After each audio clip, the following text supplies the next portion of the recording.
სათუმანლებისა და ნეტგაზეთის დირექტორი 37 დღეა შიმშილობს სოლიდარობა და მხარდაჭერა მზია ამაღლებას. საღამო 17 თებერვალს BMG TV-ზე საქმის კურსის ეთერში ვაჯამებთ ამბებს ბიზნესზე და ეკონომიკაზე. მე ანა ლაპიაშვილი ვარ და სამუშაო დღის ბოლოს მნიშვნელოვან საქმიან ამბებზე გიყვებით BMG-ის გუნდის წევრებთან ერთად.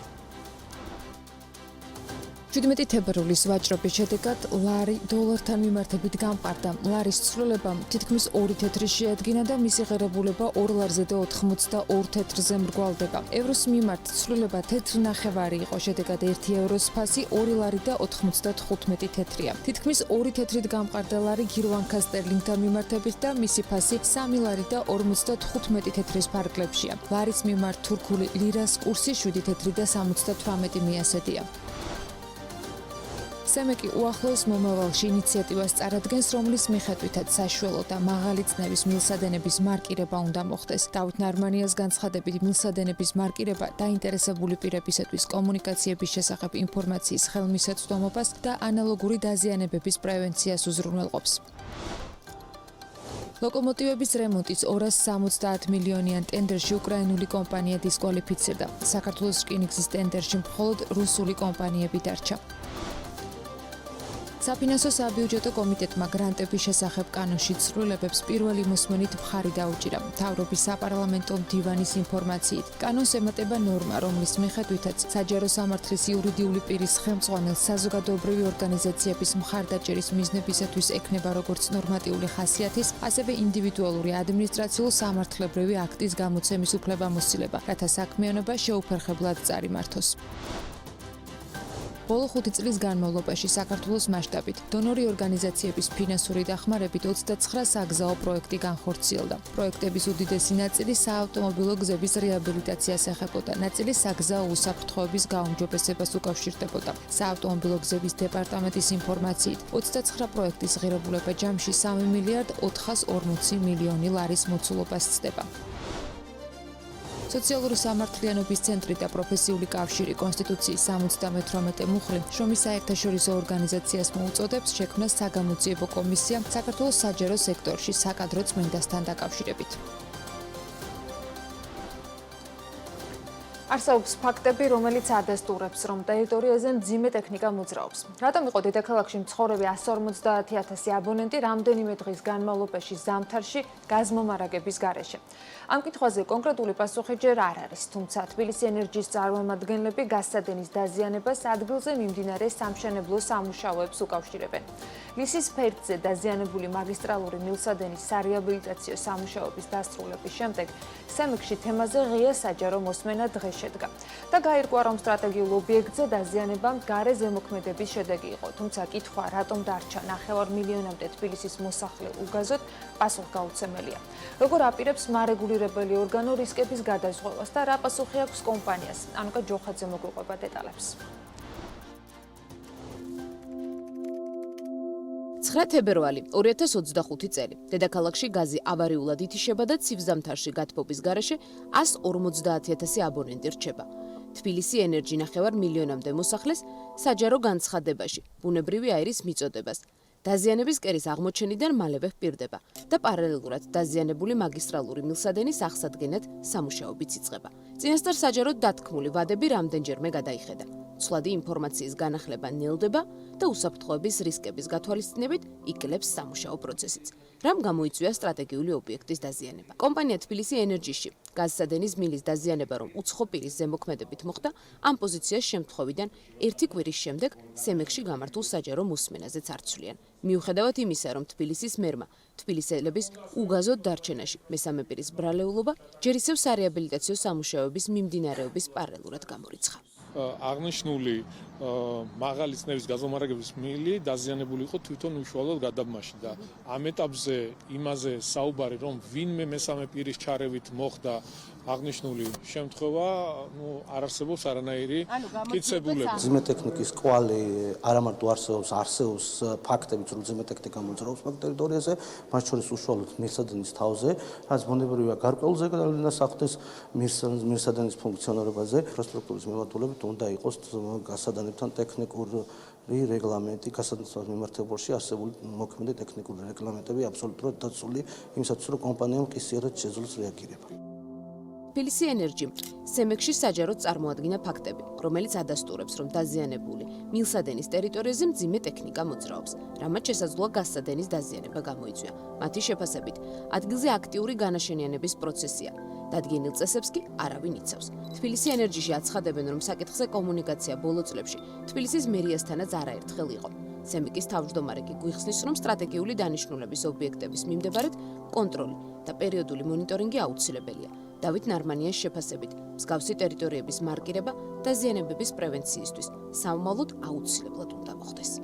სწორედ ამ არეალში არ უნდა ხდებოდეს თავისუფლად დაშვება, ისევე როგორც ურბანული განვითარება და მნიშვნელოვანია ის, რომ ასევე სათანადოდ იყოს მონიშნული ეს ადგილები, სადაც გადის აღნიშნული მილსადენები, პერიოდულად უნდა ტარდებოდეს მისი მონიტორინგი. ჩვენ უახლოეს მომავალში გამოვალთ ინიციატივით, ისევე როგორც ძალიან ბევრ ქვეყანაშია, რომ საშუალო და მაღალი წნევის მილსადენები იყოს მარკირებული და მიუხედავად იმისა, რომ მათი ძირითადი ნაწილი მიწისქვეშ არის და უხილავია, ზედაპირულად იყოს მათზე დატანილი შესაბამისი მანიშნებლები, რათა იმ პირებმა, ვისაც შესაძლოა არ ქონდეთ ინფორმაცია მიწისქვეშ არსებული კომუნიკაციის შესახებ, იცოდნენ, ამიტომ ესეც გარკვეული პრევენცირებელი ღონისძიება იქნება.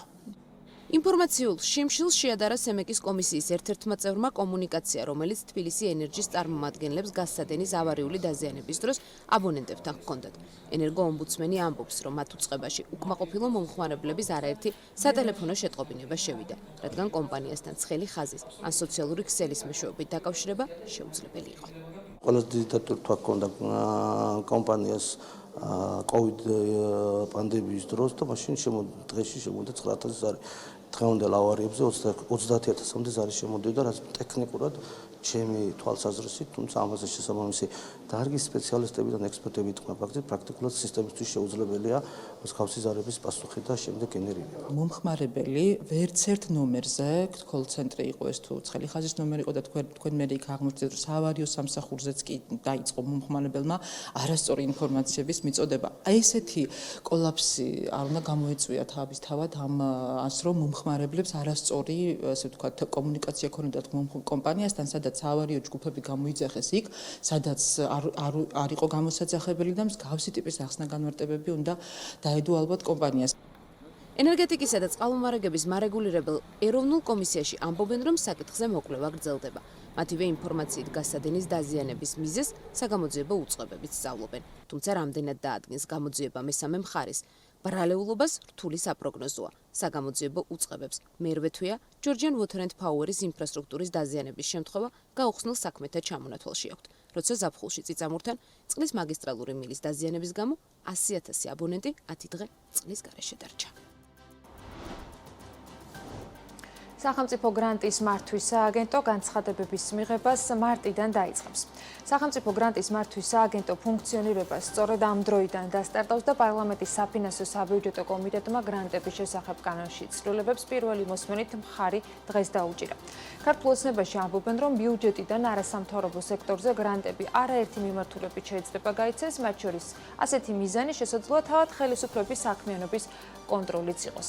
არასამთავრობო ორგანიზაციების წარმომადგენლების ნაწილში გვეუბნებიან, რომ პროცესის გამჭვირვალობასთან დაკავშირებით არაერთი კითხვაა და ისინი სახელმწიფო გრანტის მართვის სააგენტოს მიერ გამოცხადებულ კონკურსში მონაწილეობას არ გეგმავენ. როგორ დაფინანსდებიან ბიუჯეტიდან არასამთავრობო ორგანიზაციები და რა რისკებზე საუბრობენ სპეციალისტები. ნუცა შუბაშვილი არკვევდა. ახალი ბიუროკრატიული ერთეული სახელმწიფო გრანტის მართვის სააგენტო ფუნქციონირება სავარაუდოდ მარტიდან დაიწყებს. მიზანი არასამთავრობო ორგანიზაციების დაფინანსება და მასზე გრანტების გაცემა. სახელმწიფო ბიუჯეტიდან, ანუ გადასახადების გადამხდელების ჯიბიდან ამ მიმართულებით მიმდინარე წელს 20 მილიონი ლარი დაიხარჯება. მთავარი პირობა კი ასეთია: გრანტის მიმღები არასამთავრობო ორგანიზაციების საქმიანობა თანხმდროში უნდა იყოს ქვეყნის განვითარების პრიორიტეტულ მიმართულებებთან. შესაბამისი კანონპროექტი საპარლამენტო განხილვებისას ქართული ოცნების მთავრობის საპარლამენტო მდივანმა განაცხადა, რომ არასამთავრობო სექტორზე გრანტები არაერთი მიმართულებით შეიძლება გაიცეს, მათ შორის ასეთი მიზანი შესაძლოა თავად ხელისუფლების საქმიანობის კონტროლიც იყოს. საბიუჯეტო გრანტის მიღების შესაძლოა ისეთი ორგანიზაციაც იყოს, რომელიც პარალელურად საერთაშორისო ორგანიზაციის უცხოური დაფინანსებით სარგებლობს. ქართული ოცნების მთავრობა და დეპუტატები ირწმუნებიან, რომ შესაბამისი სააგენტო გადაწყვეტილებებში დამოუკიდებელი იქნება და გრანტები გამჭვირვალედ გაიცემა. ფორმა საჯარო სამართლის იურიდიული პირის სპეციალურად შეირჩა საჯარო სამართლის იურიდიული პირის ბუნებიდან გამომდინარე, რომელიც გულისხმობს დამოუკიდებლად სახელმწიფოსგან განცალკევებულად კონკრეტული მიზნისთვის საჯარო სამართლის იურიდიული პირის დაფუძნებას. ამ დამოუკიდებლობის უზრუნველსაყოფად აღნიშნული სიპის ხელმძღვანელს ექნება ასევე შესაძლებლობა, რომ თავად დამოუკიდებლად განსაზღვროს და პროგრამული მიმართულებები გაწეროს კონკრეტული ღონისძიებისთვის, რა კონკრეტული მიზნისთვის გამოიყოფა გრანტი. მიზნები რასაკვირველია არის თანხვედრაში სახელმწიფოს განვითარების პრიორიტეტულ მიმართულებებთან. ის მიზნები, რომელიც სახელმწიფოს გააჩნია, ცხადია, იქნება მხარდაჭერილი და ბუნებრივია, რომ ეს ბევრ მიზანს გულისხმობს, დაწყებული არაფორმალური განათლების ხელშეწყობიდან, ბიუჯეტის ხარჯვის კონტროლიდან, კლიმატის ცვლილებებიდან. აუცილებელი ეს კანონი, რომელსაც ახლა ჩვენ ვიღებთ, რომ ჩვენ თვითონ დავაფინანსოთ, რა თქმა უნდა, ეს პარლამენტის თემა არ არის, მთავრობა გააკეთებს კონკურენციის პირობებში გამჭვირვალედ თუ რა არის ქვეყნისათვის მნიშვნელოვანი, რომ იმ საკითხზე გამოცხადეს ტენდერი იქნება თუ კონკურსი იქნება, რომ მიიღონ მონაწილეობა ყველა არასამთავრობო მოქმედანს და აწიშექმნელმაც, რომ გააკეთეს ის საქმეები, რომელიც ქვეყნის ინტერესებს ემსახურება. ბიუჯეტიდან არასამთავრობო ორგანიზაციების დაფინანსება ქართულმა ოცნებამ ჯერ კიდევ შარშან შემოდგომაზე დაანონსა. მაშინ ითქვა, რომ აღნიშნული ინიციატივა ეგრეთ წოდებული რუსული კანონის მიღების საპირწონე იქნებოდა. არასამთავრობო ორგანიზაციების ნაწილში ამბობენ, რომ ქართული ოცნების მიერ ეგრეთ წოდებული გამჭვირვალობის კანონის მიღების შემდეგ უცხოურ დაფინანსებაზე წვდომა მართლაც გაურთულდათ, თუმცა მიუხედავად ამისა, ისინი არ გეგმავენ სახელმწიფო გრანტის მართვის სააგენტოს მიერ გამოცხადებულ კონკურსებში მონაწილეობას. ესაა სახელმწიფოსთან აფილირებული ორგანიზაციების პროგრამა. ასე აფასებს ორგანიზაცია ელკანას დირექტორი NGO-ების ბიუჯეტიდან დაფინანსების ინიციატივას. მე მიმაჩნია, რომ ეს არის მორალურად არაგამართლებული, რომ ახლა სახელმწიფოს რაღაც თანხა გამოვართვათ. ზოგადადაც აი ეს სისტემა, როგორც თქვეს, როგორც იქნება ეს, რომ გამოყოფენ და მისცემენ იმ ორგანიზაციებს, რომლებსაც თვითონ გადაწყვეტენ, რომ დაუშვათ ეკუთვნის თუ არა, აი ეს სისტემა თავიდან ბოლომდე არის არასწორი და ეს ნიშნავს, რომ სახელმწიფო არასამთავრობო ორგანიზაცია გახდება ის ორგანიზაცია, რომელიც აი ასეთ დაფინანსებაზე, ასე ვთქვათ, დაჯდება. ეს არის არასწორი მიდგომა, ეს არის ზუსტად სახელმწიფოსთან აფილირებული ორგანიზაციების, ასე ვთქვათ, კვების პროგრამა, რომელზედაც ჩვენ რაც არ უნდა იყოს, მაინც არ გავაკეთებთ განაცხადს. სახელმწიფო ბიუჯეტიდან არასამთავრობო სექტორზე გაცემული გრანტების ეფექტიანობისა და გამჭვირვალობაში ეჭვეპარებათ ორგანიზაცია სამოქალაქო მონაწილეობის ცენტრშიც.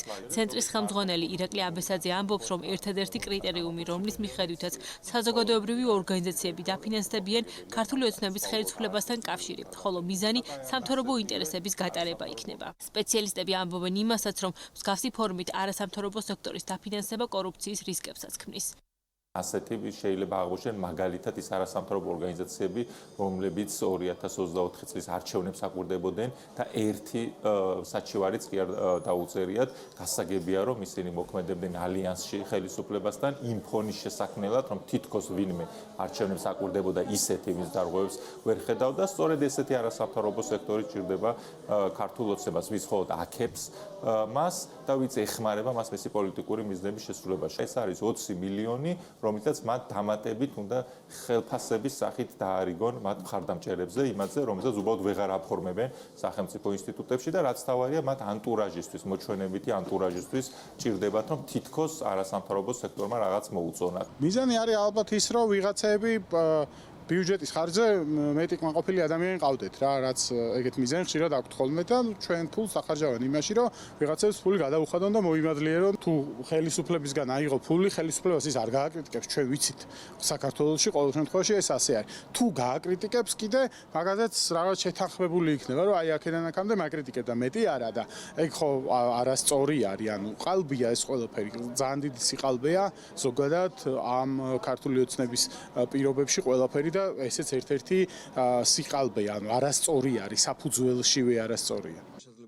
საფინანსო საბიუჯეტო კომიტეტმა გრანტების შესახებ კანონში ცვლილებებს პირველი მოსმენით მხარი უკვე დაუჭირა. ქართული ოცნების პარლამენტი ცვლილებებს დაჩქარებული წესით იხილავს, რაც იმას ნიშნავს, რომ სავარაუდოდ ის უახლოეს კვირებში დამტკიცდება.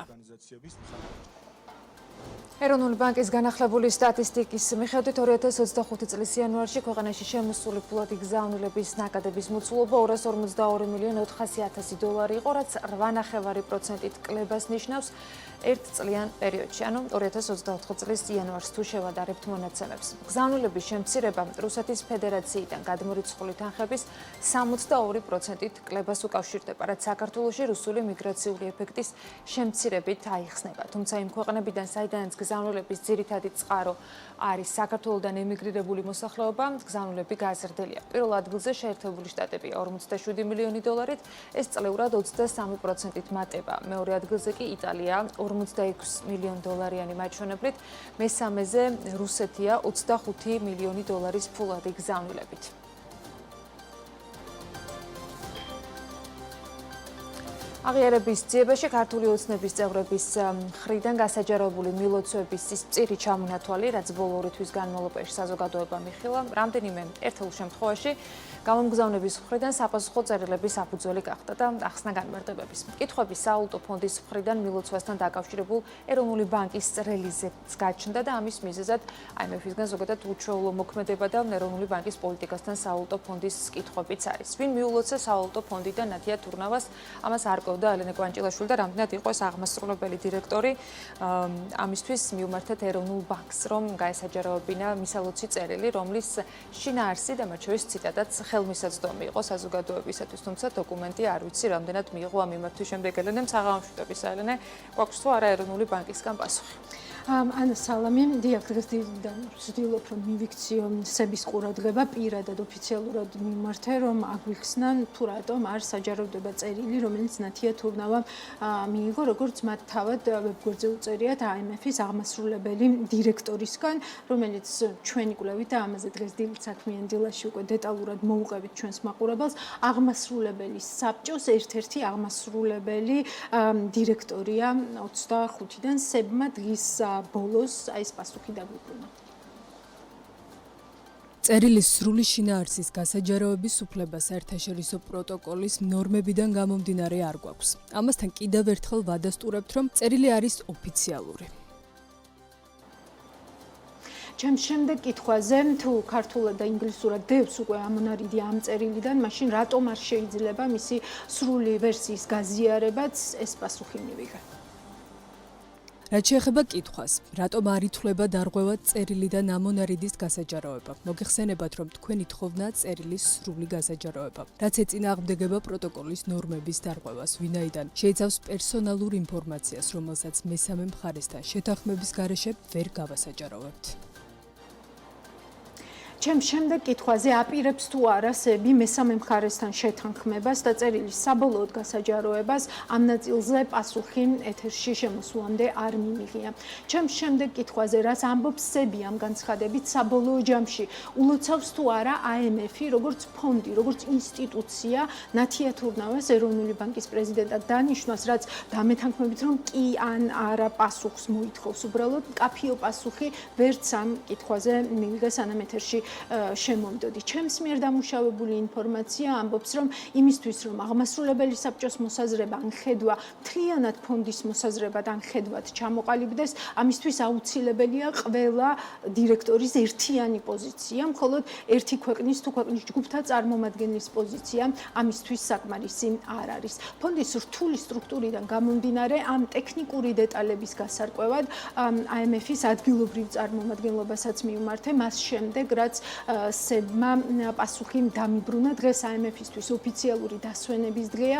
რა განმარტებებს მივიღებთ უკვე ფონდისგან, ამას ჩვენს მაყურებელს აუცილებლად შევთავაზებთ და ანა მოკლე ჩართვის ბოლოს მინდა რომ ხაზი გაუსვა რომ ეს საკითხი არის ნამდვილად მნიშვნელოვანი და ამ საკითხის გარკვევა, რადგან IMF-ის პოზიციაზეა დამოკიდებული ხშირად ყველა სხვა საფინანსო ინსტიტუტის დამოკიდებულებაც. ამიტომ თუ სები ირიბად თავად მიიჩნევს, რომ ნდობის პრობლემა ნამდვილად აქვს IMF-თან შეჩერებული პროგრამის ფონზე და შეგნებულად განსხვავებულად წარმოაჩენს რეალობას, ეს IMF-ის უპატივცემულობაც გამოდის ერთი მხრივ და მეორე მხრივ უფრო ღრმა პრობლემის სიგნალიც შეიძლება აღმოჩნდეს. აქედან მოდის ჩვენი мотиваციაც. ხო, და სიმართლის თქმა კიდე ყოველთვის მნიშვნელოვანია და გვახსოვს იმპიჩმენტებიც ჩვენთვის კარგად ნაცნობი ქვეყნების პრეზიდენტებისა ტყუილთან დაკავშირებით და არა მოქმედებებზე. მადლობა ელენა კვანჭილაშვილი საუბრობდა საქმის კურსის პირდაპირ ეთერში. საქართველოს რკინიგზამ 270 მილიონიან ტენდერში დისკვალიფიკაცია მიენიჭა კომპანიას, რომელიც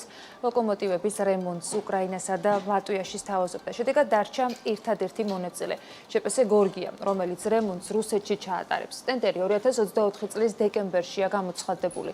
მასში ორი კომპანია მონაწილეობდა, ჟპს გორგია, რომელიც ჩელიაბინსკის და ტამბოვის ქარხნების მომსახურებას სთავაზობდა რკინიგზას და სკინეტ რეილ ჯორჯია, რომელიც რკინიგზას ლვოვის და დაუგაუნპლისის ქარხნების მომსახურებას სთავაზობდა. სკინსეტის შეთავაზება 266 მილიონ 800.000 ლარი იყო, მაგრამ საქართველოს რკინიგზის სატენდერო სხდომის ოქმის მიხედვით მას დოკუმენტაციის ხარვეზის გამო დისკვალიფიკაცია მიენიჭა. ტენდერის პირობით კაპიტალური რემონტი უნდა ჩაუტარდეს 47 მოძველებულ ლოკომოტივს.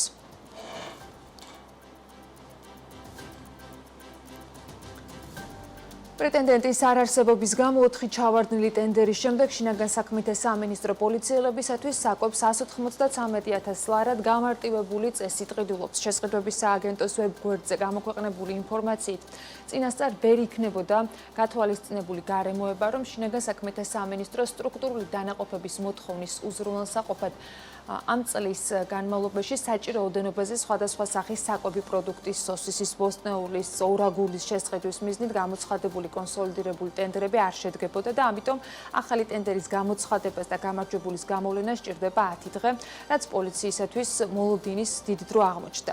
შინაგან საქმეთა სამინისტრო გამარტივებული წესით 1000 კილოგრამ ორაგულს, 5010 კილოგრამ სოსის და სხვადასხვა სახეობის ბოსტნეულს ყიდულობს. სოფლის ექიმების ნაწილი არ არის გადამზადებული და სერტიფიცირებული საოჯახო მედიცინაში, თუმცა 2015 წელთან შედარებით არსებული მდგომარეობა გაუმჯობესებულია. წერს აუდიტის სამსახური მიმოხილვაში. საქართველოში ხორბლის და მესლინის იმპორტი გაიზარდა. 2024 წელს ქვეყანამ წლიურად 32%-ით მეტი, 76 მილიონ 200.000 დოლარის ღირებულების ხორბალი იყიდა. იმპორტმა 326.505 ტონა შეადგინა. მატება უმთავრესი მომწოდებლის რუსეთის გაზრდილ მონაცემებს უკავშირდება, რომელზეც საქართველოს ხორბლის იმპორტში თითქმის სრულად არის დამოკიდებული.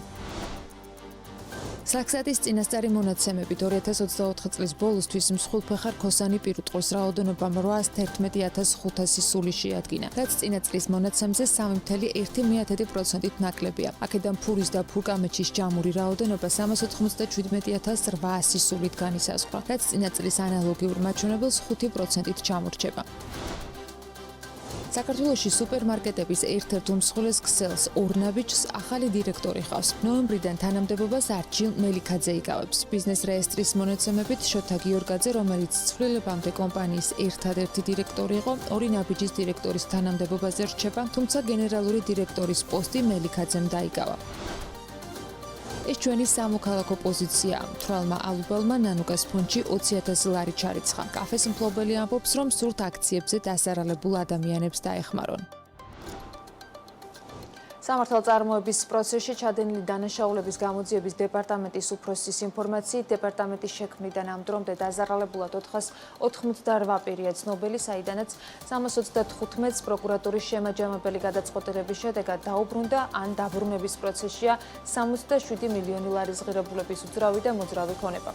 ირაკლი ნადარეიშვილმა 2003-2012 წლებში მოქმედი რეჟიმის და რეჟიმის პოლიტიკური თანამდებობის პირების საქმიანობის შემსწავლელი დროებითი საგამოძიებო კომისიის სხდომაზე ისაუბრა ამ თემასთან დაკავშირებით და თქვა, რომ დაბრუნებულ ქონებებს შორის იყო 176 მიწის ნაკვეთი, საცხოვრებელი ბინები, აგარაკები, საოფისე და კომერციული ფართები. სააქციო საზოგადოება ენგურის სამედიცინო კომპლექსი, აკურას ღვინის ქარხანა, გორში მდებარე სასტუმრო და საცურაო კომპლექსები. შობის პანსიონატის ტერიტორია, 2 თვითმფრინავი და 13 შვეულმფრენი, ასევე 83 ავტომანქანა, ოქროს ნაკეთობები, ფიროსმანის ფერწერული 2 ტილო, ანტიკვარული წიგნები და სხვა ქონებები.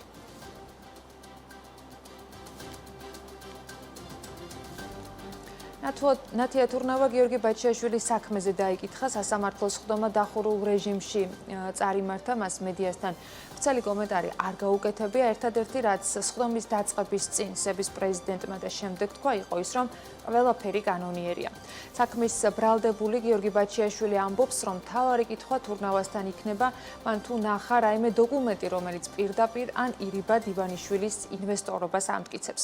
თურნავა ბიძინა ივანიშვილსა და გიორგი ბაჩიაშვილს შორის სასამართლო დავის ერთ-ერთი მოწმე მას შემდეგ გახდა, რაც საქმეში ეროვნული ბანკის მოვალეობის შემსრულებლის მიერ 2023 წლის ოქტომბერში ხელმოწერილი დოკუმენტი გაჩნდა. ამ დოკუმენტით ირკვევა, რომ ეროვნულმა ბანკმა ქართულ 200.000 ლარი დააჯარიმა იმის გამო, რომ 2015 წელს გიორგი ბაჩიაშვილზე გაცემული კრედიტით ქართულ ინტერესთა კონფლიქტის მართვის შესახებ ეროვნული ბანკის ბრძანების რიგი მუხლები დაარღვია.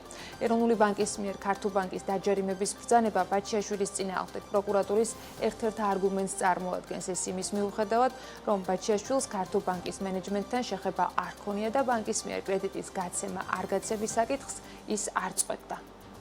თავარი კითხვა ნათიასთან იქნება ის, მან თუ ნახა რამე დოკუმენტი, რომელიც პირდაპირ ან ირიბად ამტკიცებს ივანიშვილის ინვესტორობას. იმიტომ რომ მან გამოიტანა ძალიან მძიმე დასკვნა და მან უნდა ახსნას, იგი არის გამოძალვის და ამ კრიმინალური შურისძიების თანამონაწილე, თუ მას მართლაც აქვს რამე ობიექტური ინფორმაცია, რაზეც შეიძლებოდა ის დაყრდნობილი. ბაჩიაშვილი ამბობს, რომ ეროვნულმა ბანკმა ქართულ 200.000 ერთადერთი მიზეზი დაასამჩნია, რომ დოკუმენტი კიდევ ერთხელ ამბობ, რომ ყველაფერი სრულიად კანონიერია, ჩვენ ყოველთვის ბანკებს უწესებთ სანქციებს და უწესებთ ჯარიმას, როდესაც ეს აუცილებელია. როგორ არის ივანიშვილის ინვესტორი, შეგიძლია ივანიშვილის ინვესტორად კანონმდებლობას თქვით ღვინის სარგებლო ოფშორების კანონით. პარლამენტის საფინანსო საბიუჯეტო კომიტეტის თავმჯდომარე პაატა კუჟინაძე ამაზე საპასუხოდ ამბობს, რომ არ იცის ამ დროისთვის ღვინის სარგებლა მის მიერ მომზადებული კანონით. მისი თქმით, ეს არის საიდუმლო. კუჟინაძე ირწმუნება, რომ არ აქვს ინფორმაცია ბიძინა ივანიშვილმა თუ ისარგებლა ამ კანონით. მან საფინანსო საბიუჯეტო კომიტეტის სხდომის შემდეგ ისაუბრა მედიასთან ამ თემაზე, სადაც გრანტების კანონსაც განიხილავდნენ. არ ვიცი, ნამდვილად გეუბნები და არ მგონია ვინმე მიცოდეს ეს საიდუმლოება არის თუ ვინმე იტყვის თვითონ. კი ბატონო, მე არ ვიცი ვინ გადმოიტანა, რა გადმოიტანა, მაგრამ ვისაც არ უნდა გადმოიტანა, თუ გადმოიტანა, ძალიან კმაყოფილი ვიქნები და გახარებული, იმიტომ რომ ეკანონი ზუსტად მაგისთვის მივიდა. ბატონო ბიძინამ გადმოიტანა ფონესა. აი საიდან უნდა ვიცოდე მე, ეს ფირმა, რომელიც საქართველოში აწარმოებს თქვა რაღაცას, ხო? მაგრამ ოფშორში აქვს სათაო, ამდენ იქ იხდის გადასახადებს. აი, ბევრ გადასახადს იხდის იქ. და ეს ფულიც იქ ტრიალობს. და თუ ეს საქართველოში იქნება, მეტი საშუალება არის, რომ ინვესტიციებში წავიდეს, მეტი საშუალება არის, რომ გამჭვირვალე იყოს და ასე შემდეგ და ასე შემდეგ. მათ შორის აი მე არ მინდა ახლა კონკრეტულად თქვენ იმას მივიღო, აი თვითმფრინავი ახსენეთ. თვითმფრინავი რო გადმოვა, ამ წუთში ეს თვითმფრინავი არ არსებობს, ან გემი არ არსებობს. რამოდენიმე წლის შემდეგ ის დაიბეგრება შვეულებრივად ყველაფერთ. ეს ფული შემოვა საქართველოში და იქნება პლუს გამჭვირვალე. არ ვიცი საიდან მოიტანეთ ეს ნახატები, მართლა არ ვიცი. თუ მინდა მასეც იყოს, მე არ ვიცი თქო, ვერ გეტყვით, მაგრამ თუ სოფლიო დონის ნახატები საქართველოში იქნება, რა არის ამას? რა თქმა უნდა, ქვეყნისთვის ეს მხოლოდ სასარგებლო იქნება. ეხლა ვინ ისარგებლო, სიმართლე რო გითხრათ, მე მართლა არ ვიცი. უბრალოდ სურვილი არის ჩემი პირადად, მაგალითად, რომ რაც უფრო მეტი ადამიანი ამით ისარგებლებს, უფრო მეტი სიკეთე იქნება საქართველოში, ვინაიდან უფრო მეტი ფული შემოედინება. ყაზახეთი ხორბლის ექსპორტს დაასუბსიდირებს, მიზეზი კი გასულ წელს რეკორდული მოსავალია, რომლის რეალიზაციის ხელშეწყობისთვისაც მარცვლეულის ექსპორტის სუბსიდირება განხორციელდება. ამ მიზნით რესპუბლიკური ბიუჯეტიდან 40 მილიარდი ტენგე გამოიყოფა, რაც შესაძლებლობას იძლევა 2 მილიონი ტონა მარცვლეულის ექსპორტი წახალისდეს. ტრანსპორტირების ხარჯები დასუბსიდირდება როგორც საქართველოს მიმართულებით, ასევე საქართველოს შავი ზღვის პორტების გავლით ექსპორტისას. როგორც ირკვევა, ყაზახეთი საქართველოში მარცვლეულის ტერმინალის პროექტის განსახორციელებლად არის დაინტერესებული. რა სარგებელი აქვს ამ მიმართულებით საქართველოს და რამდენად შესაძლებელი არის ქართულმა წისქვილ კომბინატებმა რუსული ხორბალი ყაზახურით ჩაანაცვლონ? ელენე გოგბერაშვილი გვიყვება სიუჟეტში. საქართველოში ყაზახური სუბსიდირებული ხორბლის იმპორტი იწყება. ქართული წისქვილ კომბინატების ნაწილმა ყაზახ პარტნიორებთან უკვე გააფორმეს კონტრაქტები. ყაზახეთში გასულ წელს ხორბლის რეკორდული მოსავალი მოვიდა. რეალიზაციის ხელშეწყობისთვის კი ქვეყნის მთავრობამ მარცვლეულის ექსპორტის სუბსიდირების გადაწყვეტილება მიიღო. ამ მიზნით რესპუბლიკური ბიუჯეტიდან 40 მილიარდი ტენგე გამოიყოფა, რაც შესაძლებლობას იძლევა 2 მილიონი ტონა მარცვლეულის ექსპორტი წახალისდეს. ტრანსპორტირების ხარჯები დასუბსიდირდება როგორც საქართველოს მიმართულებით, ასევე საქართველოს შავი ზღვის პორტების გავლით ექსპორტისას. ყაზახური მხარე ამ შემთხვევაში მხოლოდ ტრანსპორტირების სუბსიდირებას ახდენს, დაახლოებით $40 მოცულობით, რაც რუსულ ხორბალთან მიმართებაში კონკურენტულ უპირატესობას ანიჭებს ყაზახურ ხორბალს, რომ ქართულმა იმპორტიორებმა სწორედ ყაზახური ხორბალი იყიდონ. ყაზახეთის ლოჯისტიკის სუბსიდირების პროგრამა უკვე რეალურად ამუშავებულია, ესე რომ ვთქვა და ჩაშვებულია ეს სუბსიდირება. რაც შეეხება თანხის მოცულობას დაახლოებით $40 ფარგლებშია თვითონ ეს სუბსიდირების თანხა. რამოდენიმე წისქვილ კომბინატს უკვე შეკვეთა გაკეთებულია ყაზახური ხორბლის, იქიდან გამომდინარე, რომ ბაზარზე რუსულ ხორბალთან შედარებით გახდა უკვე კონკურენტული. დაახლოებით $10-15 სხვაობა ამ ეტაპზე. ყაზახური ხორბალი კიდევ უფრო იაფიღებს ვიდრე რუსული ხორბალი და იქიდან გამომდინარე, რომ რუსეთში მოქმედა 15 თებერვალს კოტირება. მოლოდინი გვაქვს, რომ ახალ სეზონამდე რუსული ხორბლის ფასი კიდევ უფრო გაიზრდება. შესაბამისად, ყაზახური ხორბალი გახდა კონკურენტუნარიანი და აქედან გამომდინარე, რა თქმა უნდა, საქართველოში ყაზახურ ხორბალზე მოთხოვნა გაიზრდება. მეხორბლეთა ასოციაციის ხელმძღვანელის თქმით, სრულად თუ არა იმპორტის ნახევარი შესაძლებელია, რომ ყაზახური ხორბლით ჩანაცვლდეს. რისი გამოცდილებაც ჯერ კიდევ 2013 წელს არსებობს, როცა ყაზახეთმა უხვი მოსავლის გამო ხორბლის ექსპორტი დაასუბსიდირა. ჩვენთვის ყველა ბაზარი საინტერესოა, საიდანაც შეიძლება ხორბალი შემოვიდეს. ეხლა არის შანსი, რომ თქვა ყაზახეთიდან შემოვიდეს ხორბალი. რეალურად იქიდან გამომდინარე, რომ ეს იგივე მოდელია, რომელიც ყაზახეთს ჰქონდა მაგალითად 2013 წელში, როდესაც მათ მიიღეს ძალიან მაღალი მოსავალი და მაშინ სტატისტიკას თუ შევხედავ, დაახლოებით 40-50% საქართველოში შემოსული ხორბლის იყო ყაზახური ხორბალი. შესაბამისად, აქ ჩვენ შეგვიძლია შედარებისათვის გავაკეთოთ, რომ სრულად შესაძლებელია, რომ იგივე მექანიზმის ეხა გამოყენების პირობებში, რაც გულისხმობს ტრანსპორტის სუბსიდირებას, გამეორდეს 2013 წელი, როდესაც თქვა ყაზახური ხორბალი, საკმაოდ რაოდენობით იყო წარმოდგენილი ქართულ ბაზარზე. აღსანიშნავია, რომ ყაზახეთი შავ ზღვაზე მარცვლეულის ტერმინალის პროექტის დღის წესრიგში დაბრუნებას გეგმავს. ყაზახურ-ქართული ეკონომიკური გაერთიანების ტრანსპორტისა და ლოგისტიკის კომიტეტის თავმჯდომარე აცხადებს, რომ ქვეყანა დაინტერესებულია შავი ზღვის გავლით მარცვლეულის ექსპორტით, თუმცა დღეს არც ყაზახურ და არც ქართულ პორტებს არ აქვთ შესაბამისი ტექნიკური მხარდაჭერა, რომ დიდი მოცულობით ხორბლის ტრანზიტი უზრუნველყონ. ლევან სულაბერიძის თქმით, თუ ეს პროექტი დამტკიცდა პირველ ეტაპზე ყაზახური მარცვლეულის მიღებას საქართველოს შიდა მოხმარებისთვის მომავალშიც შეძლებს, შემდეგ კი მისი ტრანზიტი სწორედ საქართველოდან განხორციელდება. საუბარი მიდის იმაზე, რომ შეიქმნას სპეციალიზირებული სასაწყობო ლოჯისტიკური ცენტრი პრაქტიკულად მარცვლეულისთვის, კონკრეტულად ყაზახური მარცვლეულისთვის, რაც ყაზახ მეხორბლებს იმის საშუალებას მიცემს, რომ მათთვის ყველაზე ხელსაყრელი პირობებით და ხელსაყრელ მომენტში, მაშინ როცა ფასი უწყობს ამას ხელს, გაყიდონ უშუალოდ ნავსადგურიდან. ყაზახეთს ძალიან დიდი მიზნები აქვს იმ თვალსაზრისით, რომ უნდა შეეცადოს შავი ზღვის მეშვეობით ივაჭროს ახლო რეგიონზე, მაგალითად, როგორც არის ჩრდილოეთ აფრიკა. შესაბამისად და სადაც კარგი მოთხოვნა არის ჩვეულებრივ ხორბალზეც.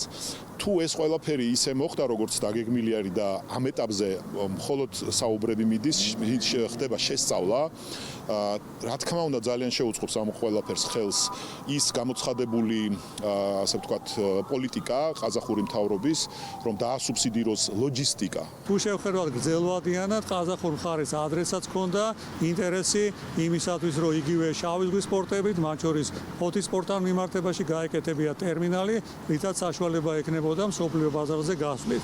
თუ ეს გაახორციელდა და ეხა მიდის ამაზე ლაპარაკი, შესაბამისად შესაძლებელი იქნება, რომ ამ დიდ მოცულობებში, რომელიც ყაზახეთი გაიტანს მსოფლიო ბაზარზე, თუ ეს პროექტი კიდევ ერთხელ განხორციელდა, მაშინ ჩვენ უკვე შესაძლებლობა გვექნება რეალურად ამ დიდი პროექტის ნაწილი ვიყოთ და მაშინ შეიძლება ეს სისტემატიური გახდეს. საქართველოში მარცვლეულის ტერმინალის მშენებლობის პროექტი ამ ეტაპზე მხოლოდ ბიზნეს წრეებში განიხილება და ამ მოცემულობით სახელმწიფო დონეზე მოლაპარაკებები დაწყებული არ არის. ბუნებრივია თუ პროექტი განხორციელდა, ქართული ბიზნესი ამბობს, რომ საქართველოს შეძლებს რუსული ხორბლის მნიშვნელოვანი წილი ყაზახური ხორბლით ჩაანაცვლოს. საქართველო ძირითადად სწორედ რუსულ ხორბალზეა დამოკიდებული. თუ სტატისტიკას შევხედავთ, გასულ წელს ქვეყანამ რუსეთიდან 75,6 მილიონი დოლარის ღირებულების 325,000 ტონამდე ხორბალი იყიდა. ყაზახეთიდან კი ფაქტობრივად უმნიშვნელო მოცულობების იმპორტი განხორციელდა. ირაკლი კობახიძის 4 თებერვალს ხელმოწერილი განკარგულების მიხედვით საქართველოს და ყაზახეთის მთავრობები ინტელექტუალური საკუთრების უფლებების დაცვის სფეროში თანამშრომლობას იწყებენ.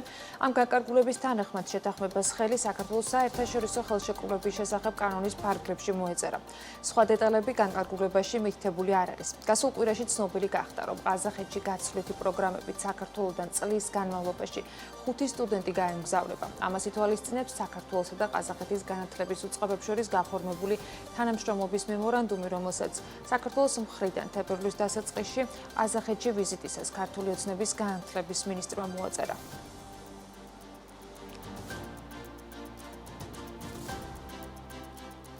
სამაცივრე მეურნეობების რაოდენობა გაიზარდა 2024 წლის მეოთხე კვარტალში საქართველოში 285 ერთეული სამაცივრე მეურნეობა ფუნქციონირებდა, რომელთა უმრავლესობაც 79% შიდა ქართლის რეგიონშია.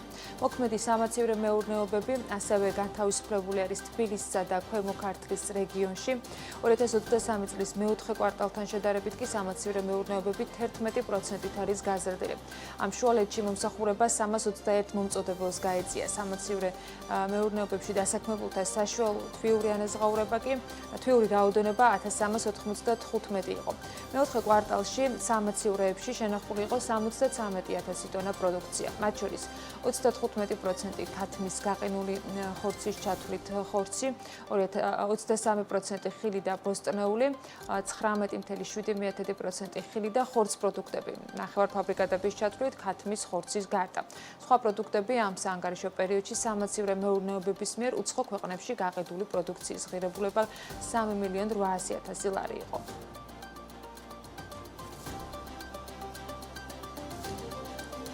ქვეყანაში სასაკლაოების რაოდენობა შემცირდა მეოთხე კვარტალში. გასულ წელს საქართველოში ცხოველთა და ფრინველთა 114 სასაკლაო ფუნქციონირებდა. აქედან 18,4% კახეთში მდებარეობს, 16,7% შიდა ქართლის რეგიონში და 15,8% იმერეთში. 2023 წლის იგივე პერიოდში 124 სასაკლაო ფუნქციონირებდა, ანუ 10-ით მეტი. გასული წლის ბოლო 3 თვეში სასაკლაოებში 145,700 სისული პირუტყვი დაიკლა, საიდანაც 29% მსხვილფეხარ ქოსანი პირუტყვი იყო. დაკლული პირუტყვების რაოდენობა 2023 წელთან შედარებით 6%-ით არის გაზრდილი. სასაკლაოებში დაკლული ფრინველის რაოდენობამ თითქმის 3,300,000 მიაღწია. საქსტატის მონაცემებით სასაკლაოებში დასაქმებულთა თვიური რაოდენობა არ შეცვლილა და 1047 იყო. საშუალოდ ერთეული პირუტყვის დაკლაზე მომსახურების საშუალო ფასი კი ასე გამოიყურებოდა. მსხვილფეხარ ქოსანი პირუტყვის დაკვლის საფასური იყო 37 ლარი და 20 თეთრი, ღორის 30 ლარი და 70 თეთრი და ცხრის ან თხის დაკვლის ღირებულება 12,5 ლარს უტოლდებოდა.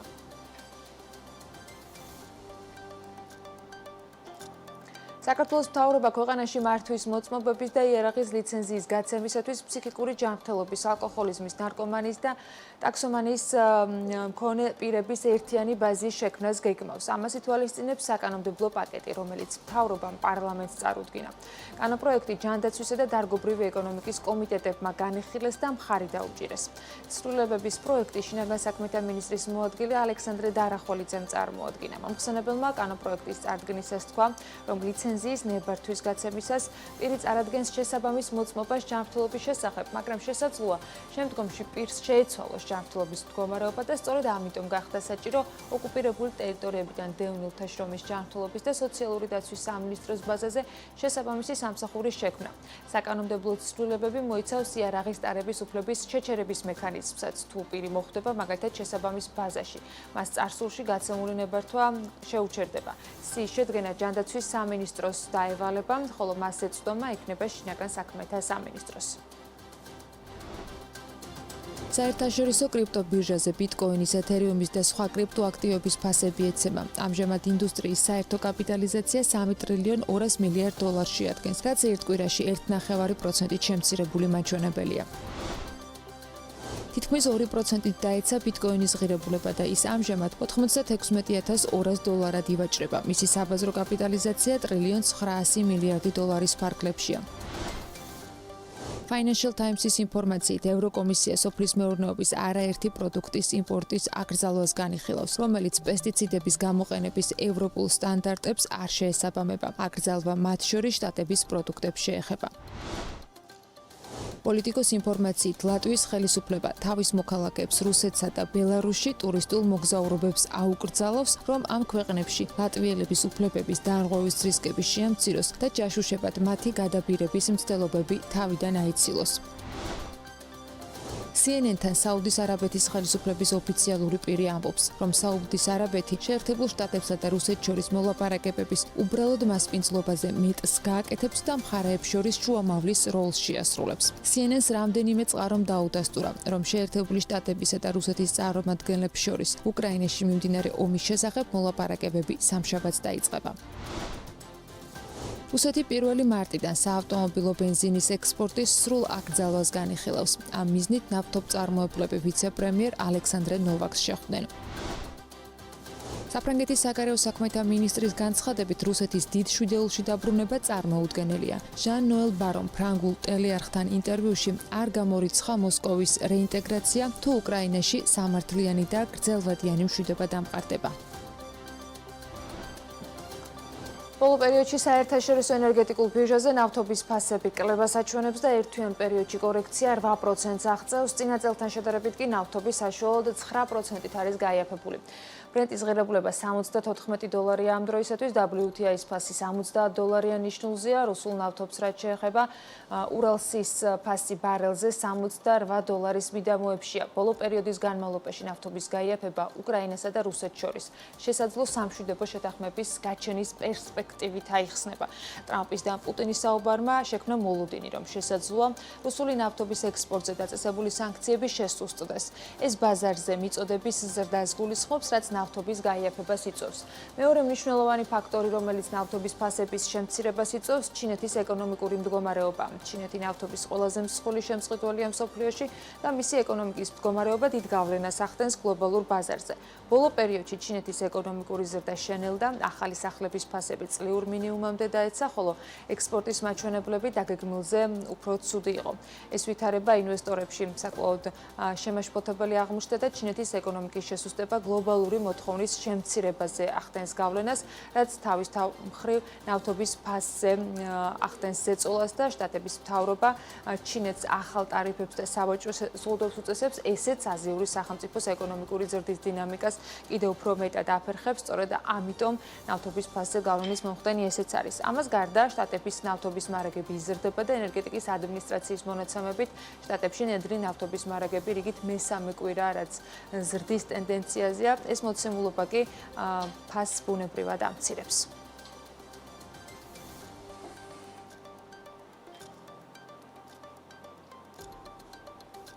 ნავთობის ფასის შემცირების ფონზე იზრდება ოქროს ფასი ბირჟაზე, უნცია მეტალის ღირებულება $2,900 გასცდა. ეს ერთ წლიან პერიოდში 44%-ით, თვის ჭრილში კი 7%-ით გაზრდილი მაჩვენებელია.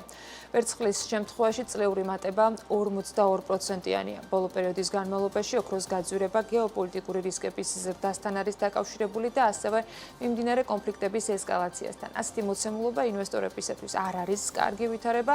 შესაბამისად, ოქროს ღირებულება სწორედ ასეთი რისკების დაგროვების ფონზე იზრდება.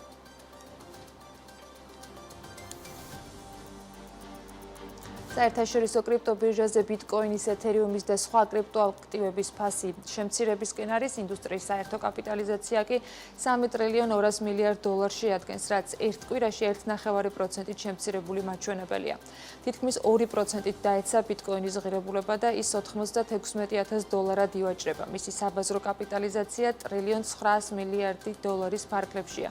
ეთერიუმს რაც შეეხება, რიგით მეორე უმსხვილესი კრიპტოაქტივის ფასი $2,700-ია, მისი კაპიტალიზაცია კი $318 მილიარდ უტოლდება. კრიპტოაქტივების ფასების შემცირება პირდაპირ არის ამერიკული საფონდო ბირჟის დაღმასვლასთან დაკავშირებული, რაც შტატების ახალი პრეზიდენტის დონალდ ტრამპის მიერ ტარიფების ომის დაწყებას უკავშირდება.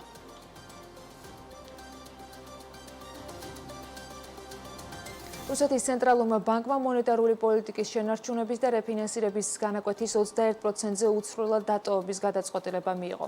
2023 წლის ივლისამდე რეფინანსირების განაკვეთი რუსეთში 7.5% იყო, მაგრამ მას შემდეგ, რაც ეროვნული ბანკი გამკაცრების პოლიტიკაზე გადაერთო, განაკვეთი 21%-მდე გაზარდა. რეფინანსირების განაკვეთის ზრდის მიზეზი სამომხმარებლო ფასების არასტაბილურობაა. ქვეყანაში ისევ დიდ გამოწვევად რჩება ინფლაცია, რომელიც წლიურად 9.9%-ს აღწევს, რაც მნიშვნელოვნად მეტია, ვიდრე ცენტრალური ბანკის 3.4%-იანი მაჩვენებელი.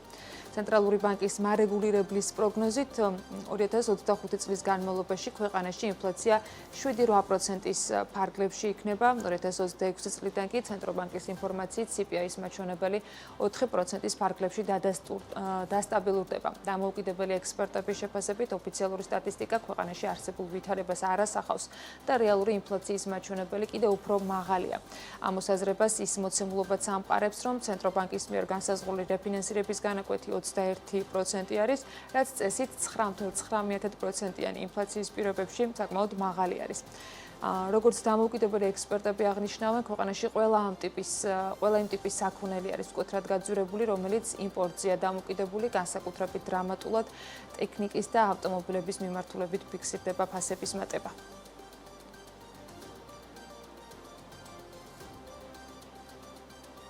ამასობაში რუსეთი 1 მარტიდან საავტომობილო ბენზინის ექსპორტის სრულ აკრძალვას განიხილავს. ამ მიზნით ნავთობწარმოებლები ვიცე-პრემიერ ალექსანდრ ნოვაკს შეხვდნენ. როიტერსი შეხვედრის დღის წესრიგთან დაკავშირებით წერს, რომ სამწყაროზე დაყრდნობით მისი ინფორმაციით ნავთობპროდუქტების საკითხზე შექმნილი შტაბის ნოვაკთან შეხვედრა 18 თებერვალს იყო დაგეგმილი და ერთ-ერთი წყაროს ინფორმაციით შესაძლოა ეს შეხვედრა 20 თებერვალს გადაიდოს. 10-დან 14 თებერვლამდე პერიოდში სანქტ-პეტერბურგის საერთაშორისო სასაქონლო ბირჟაზე საავტომობილო ბენზინის და დიზელის საწვავის საბითუმო ფასები შემცირდა. ეს იმ ფონზე, რაც დიდი ნავთობგადამუშავებელი ქარხნების სამუშაოს აღდგენის და ბენზინის ექსპორტის შესაძლო აკრძალვის შესახებ ახალმა ამბებმა მყიდველები დაამშვიდა.